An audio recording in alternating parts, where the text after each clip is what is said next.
One of the genius moves Sega of America did to push the release of the Genesis in the US was to tie in several sports stars with their launch titles. You had the likes of your Pat Riley for basketball, Joe Montana for football, Arnold Palmer for golf, and of course, a melting Bill Clinton for baseball.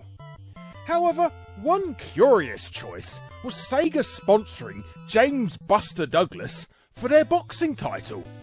Now, the game itself was done on the cheap, simply being a rebranded port of the 2-year-old Japanese arcade game Final Blow, which in all honesty was a terrible game. Even Douglas himself was getting past his prime, one match away from retiring to be exact. But the man did have one thing going for him. He was the first boxer to have ever defeated Mike Tyson. And as any gamer worth their salt will tell you, Mike Tyson was Nintendo's main sporting star for their boxing game, Mike Tyson's Punch-Out! Yup, the main reason Sega hired James Buster Douglas to sponsor their new boxing game was entirely to shove in the faces of the big N that Sega's guy had just whooped Nintendo's guy.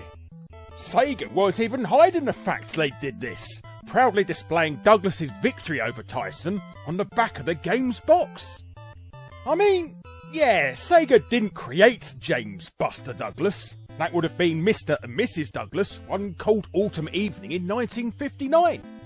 But to hire a guy solely to get one over the main prize fighting star of your main competitor's boxing game, well, that does come across as a little petty.